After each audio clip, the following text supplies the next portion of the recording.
आप सभी योग पिपासुओं को मेरा नमस्कार। योगियों की जीवन परिचय श्रृंखला में आज हम चर्चा करेंगे एक ऐसे महान योगी की, ऐसे विश्व योगी की, जिन्होंने पूरी दुनिया में योग की अलख जगाई और जिनका जो जन्म है वो गोबर के गड्ढे में हुआ, 12 वर्ष बाद हुआ। बड़ी विचित्र कहानी है जिनके जीवन से जुड़ी हुई और उच्च कोटि के हठ योगी रहे हैं।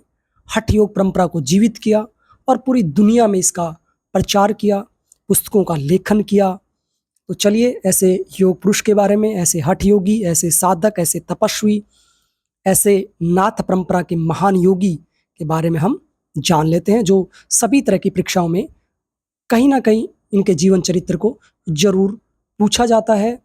और सभी सिलेबस में योग का जो भी सिलेबस है, चाहे वो डिप्लोमा है, चाहे डिग्री है, चाहे सर्टिफिकेट है, सभी में कहीं ना कहीं इनकी जीवनी को जरूर शामिल किया जाता है और इनके ग्रंथों को भी जरूर पढ़ाया जाता है।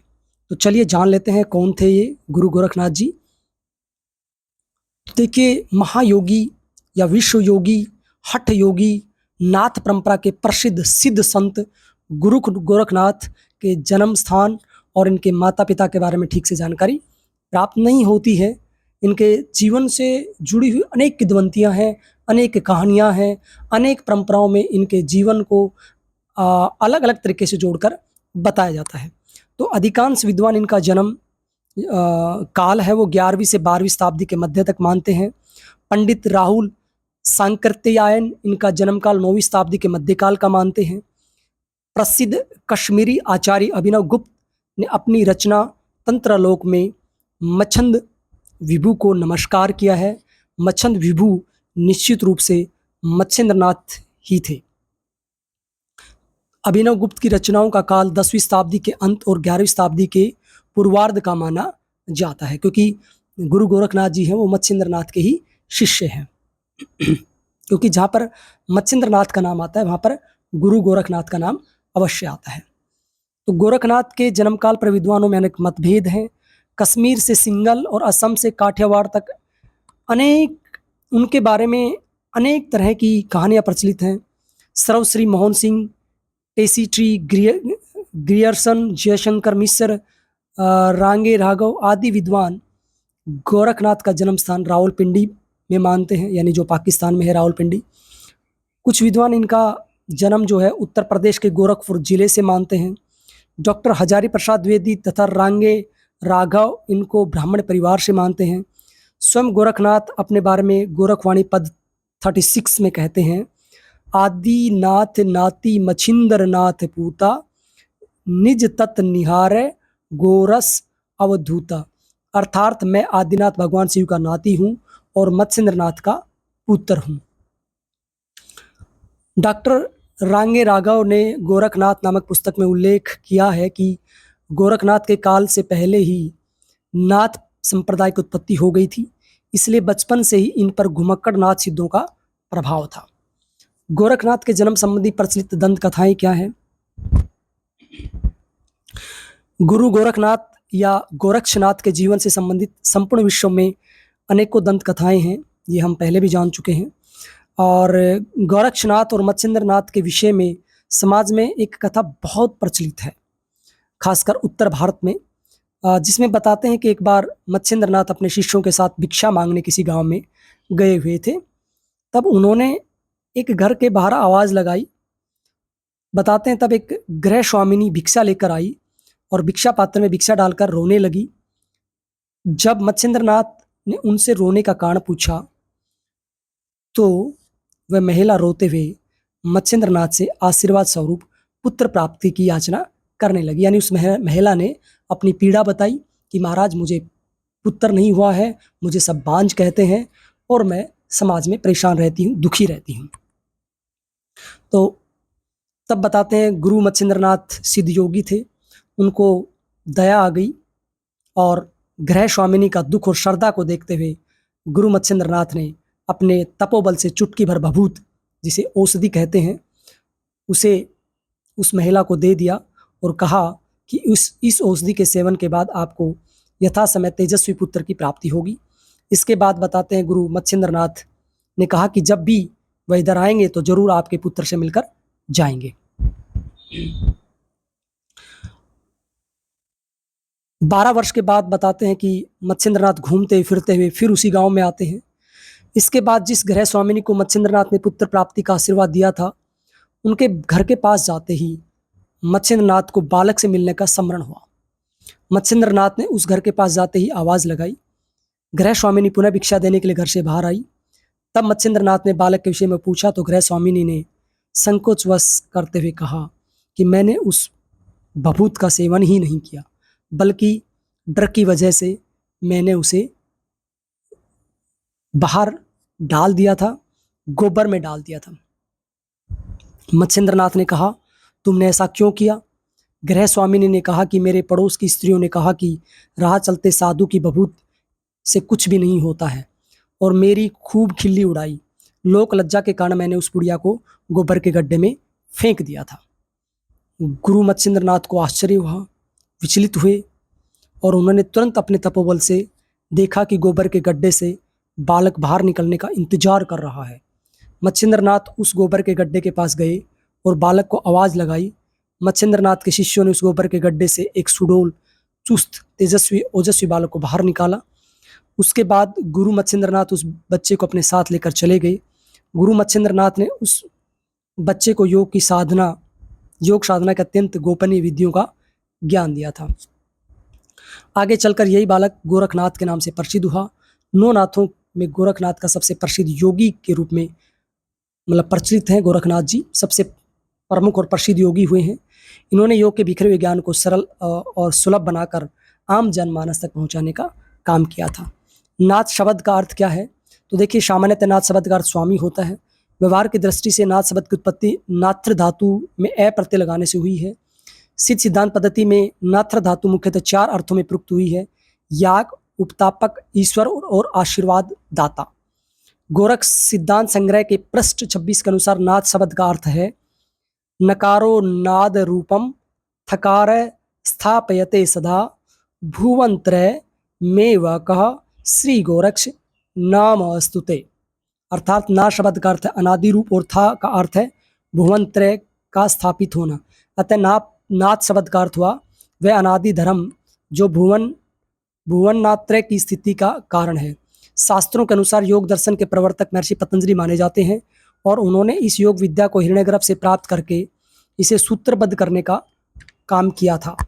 श्री अक्षय कुमार बनर्जी के अनुसार गोरखनाथ ने पातंजल योग दर्शन के समरूप हठ योग को युग सम्मत बनाकर एक सशक्त एवं जीवंत मत के रूप में प्रतिष्ठित किया। ऐसी मान्यता भी है कि गोरखनाथ स्वयं शिव के अवतार थे। इसी कारण भक्त इन्हें ओम शिव गोरक्ष कहकर भी संबोधित करते थे।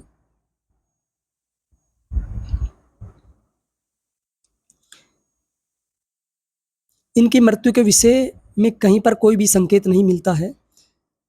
एक कथा तो मिलती है जिसमें बताया है कि गोरखनाथ ने स्वयं योग शक्ति के द्वारा अपने आप को जलाकर भस्मीभूत कर लिया था और पुनः अपने रूप में प्रकट हो गए थे। गुरु गोरखनाथ आकाश गमन तथा अंतर्ध्यान जैसी सिद्धियों में भी समर्थ थे। वो आकाश गमन की यात्रा कर लेते थे, अंतर्ध्यान हो जाते थे, ऐसा उल्लेख अनेक शास्त्रों में मिलता है। नाथ संप्रदाय के अनुसार गुरु गोरखनाथ अजर है, अमर है, अविनाशी हैं। यानी जो महायोगी होते हैं, जो महापुरुष होते हैं, वो पहले भी थे, आज भी हैं और भविष्य में भी रहते हैं। ये परीक्षा की दृष्टि से है ना। नाथ संप्रदाय के जो संस्थापक वो मत्स्येंद्रनाथ हैं, जो गुरु गोरखनाथ के गुरु भी हैं। तो देखिए, नाथ संप्रदाय के आदिनाथ हैं या आदि योगी, आदि गुरु, आदि देव भगवान शिव को कहते हैं, और भगवान शिव से ही मत्स्येंद्रनाथ ने मछली रूप में हठ योग का ज्ञान प्राप्त किया था। तो देखिए, बताते हैं कि जब भगवान शिव माता पार्वती को शिक्षा दे रहे थे योग की, पहली शिष्या मानी जाती है माता पार्वती, तब कहते हैं मछली रूप में गोरखनाथ जी ने उस ज्ञान को सुन लिया था। तो उसी के बाद नाथ संप्रदाय की स्थापना की थी, और 9 नाथ बड़े प्रसिद्ध हैं: मत्स्येंद्रनाथ, गोरखनाथ, जालंधरनाथ, नागनाथ, भर्तृनाथ, चरपटीनाथ, कानिफनाथ, गहिनीनाथ, रेवणनाथ, ये 9 नाथ बड़े प्रसिद्ध है और 84 सिद्ध हैं, है ना। 9 नाथ और 84 सिद्ध, यानी सिद्ध पुरुष हुए हैं जिन्होंने अपने आप को सिद्ध कर लिया था। और गोरखनाथ के जो प्रमुख शिष्य हैं वो गहनीनाथ और चरपटीनाथ रहे हैं। और गोरखनाथ के गुरु मत्स्येंद्रनाथ थे। गोरखनाथ के अनुयायी नाथ योगियों को, यानी गोरखनाथ जो परंपरा है या मत्स्येंद्रनाथ परंपरा है या नाथ जो परंपरा है, इनके जो अनुयायी हैं उनको कनपटे नाथ भी कहा जाता है, क्योंकि ये कानों में कुंडल पहनते हैं, कान को फाड़ते हैं एक प्रक्रिया के द्वारा। नाथ संप्रदाय के साधु अलख या अलक्ष शब्द बोलकर भगवान शिव का स्मरण करते हैं या ध्यान करते हैं। इसी प्रकार आदेश या आदिश शब्द बोलकर एक दूसरे का अभिवादन करते हैं। अलख और आदेश दोनों शब्दों का अर्थ प्रणव अर्थात परम पुरुष या आदिनाथ होता है। प्रणव का मतलब परम पुरुष या आदिनाथ होता है। समझ गए ना, आप बोलते होंगे ना घर में आता अलख निरंजन, अलक्ष निरंजन, तो बार बार भगवान शिव को याद करते हैं, है ना। आदेश आदेश ऐसा बोलकर एक दूसरे का अभिवादन करते हैं। तो नाथ संप्रदाय का अभिवादन शब्द कौन सा है? आदेश है। और बताते हैं कि नेपाल में एक गोरखा नामक एक जाति भी है। और गोरखनाथ द्वारा लिखित प्रमुख ग्रंथ आप देख रहे हैं, बड़े प्रसिद्ध हैं। एग्जाम में जरूर कोई ना कोई पूछ लिया जाता है, और चाहे वाईसीपी का एग्ज़ाम हो, चाहे नेट का एग्ज़ाम हो, चाहे आपका यूजी पीजी का एग्ज़ाम हो, तो बहुत पूछे जाते हैं। योग चिंतामणि, योग महिमा, योग मार्तंड, योग सिद्धांत पद्धति। सिद्धांत पद्धति तो पढ़ी भी जाती है, नेट के सिलेबस में भी है। ज्ञान सिद्धांत, योग विराट पुराण, गोरक्षार, विवेक मार्तंड, गोरख पद्धति भी पढ़ाई जाती है, गोरख शतक भी पढ़ाया जाता है, गोरख शास्त्र, अवधूत गीता, है ना। एक गीता नॉर्मल है, दूसरी ये अवधूत गीता है। ज्ञानामृत, योग बीज भी नेट के सिलेबस में है, काफ़ी जगह पढ़ाया जाता है, काफ़ी कॉलेज और यूनिवर्सिटीज़ में। योग शास्त्र, विवेक मार्तंड, श्रीनाथ सूत, नाड़ी ज्ञान प्रतिपिका, हठ संहिता, गोरक्ष कौमुदी, अमनसक, महार्थ मंजरी, गोरख चिकित्सा, ज्ञान प्रकाश शतक। ठीक है जी, ये इंपॉर्टेंट ग्रंथ है, इनको आप याद कर लीजिए। मत्स्येंद्रनाथ, तो नाथ संप्रदाय के संस्थापक मत्स्येंद्रनाथ या गुरु मच्छेंद्रनाथ माने जाते हैं। नाथ परंपरा के आराध्य देव भगवान शिव हैं। नाथ एक धार्मिक पंथ है जो हठ योग साधना पद्धति में विश्वास करता है। गुरु मच्छेंद्रनाथ हठ योग के प्रमुख गुरु माने जाते हैं। गुरु मच्छेंद्रनाथ को मीननाथ के नाम से भी जाना जाता है ना, मछली के रूप में थे, बताते हैं। इनकी समाधि उज्जैन यानी मध्य प्रदेश के गढ़कालिका नगर के पास स्थित है, लेकिन कुछ मत कहते हैं कि इनकी समाधि महाराष्ट्र के जिला सागर गांव के पास मच्छिंद्रगढ़ में भी है। गुरु गोरखनाथ की तरह इनके जन्म के विषय में भी अनेक मतभेद मिलते हैं। मच्छेंद्रनाथ लिखित कौल ज्ञान निर्णय ग्रंथ का लिपिकाल निश्चित रूप से सिद्ध करता है कि मच्छेंद्रनाथ 11वीं शताब्दी से पहले हुए थे। मच्छेंद्रनाथ ने गुरु शिष्य परंपरा के द्वारा योग के गूढ़ ज्ञान को पूरी दुनिया में घूम घूम कर प्रचारित एवं प्रसारित किया था। इनके सार्वभौमिक शिक्षण के लिए इन्हें विश्व योगी भी कहा जाता है। तो देखिए, मच्छेंद्रनाथ का भी बहुत ही बड़ा योगदान है। उन्होंने ही गोरखनाथ जैसा एक शिष्य देश और दुनिया को दिया था। मच्छेंद्रनाथ ने भी काफ़ी पुस्तकों की रचना की थी। तो देखिए हठ योग क्या है, क्योंकि हठ योग का सीधा संबंध मच्छेंद्रनाथ, गोरखनाथ, भगवान शिव से है। तो हठ योग का सामान्य अर्थ बलपूर्वक, दुराग्रहपूर्वक, प्रचंडतापूर्वक, जिद्दपूर्वक, जोर जबरदस्ती से की जाने वाली क्रियाओं से लिया जाता है। हठ योग का मतलब कहते हैं हठ, कठिन क्रियाएं, बड़ी टफ क्रियाएं, लेकिन ऐसा नहीं है। हठ योग का वास्तविक जो अर्थ है वो है और ठे से मिलकर बना है। है का अर्थ हकार होता है, अर्थात सूर्य नाड़ी, पिंगला नाड़ी या दाया स्वर होता है। ठे का अर्थ ठकार होता है, चंद्र नाड़ी, ईड़ा नाड़ी या बाया स्वर होता है। इस प्रकार हकार और ठकार का मिलन ही हठ योग है। दूसरे अर्थों में हम इसे सूर्य नाड़ी और चंद्र नाड़ी का मिलन भी कह सकते हैं। सूर्य एवं चंद्र के संयोग के मध्य स्वर अर्थात सुषुम्ना नाड़ी चलने लगती है।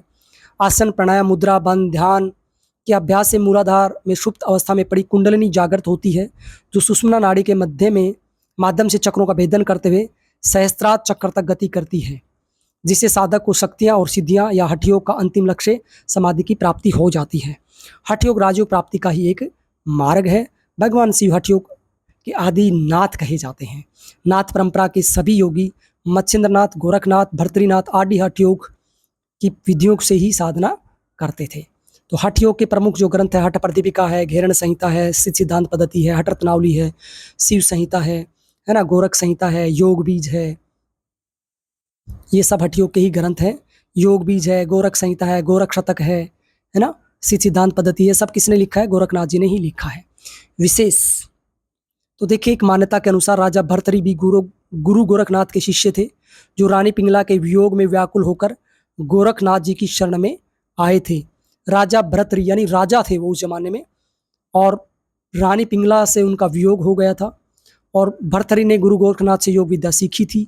नाथ परंपरा में भर्तृहरि का भी विशेष स्थान है, इसलिए आज भी नाथ परंपरा में साधक सारंगी बजाकर भिक्षा मांगते हुए कहते हैं, भिक्षाम देही माई पिंगला, यानी पिंगला जो भर्तृहरि की पत्नी थी, इसलिए उन्हीं के नाम पर कहते हैं भिक्षाम देही माई पिंगला, है ना।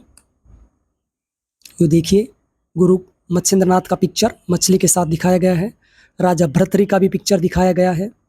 अलवर में इनका बहुत ही बड़ा स्थान है ना। जो अलवर है वहाँ पर भर्तृहरि जी का स्थान है, शायद आपने देखा होगा, नहीं देखा है तो आप देखकर आ सकते हैं।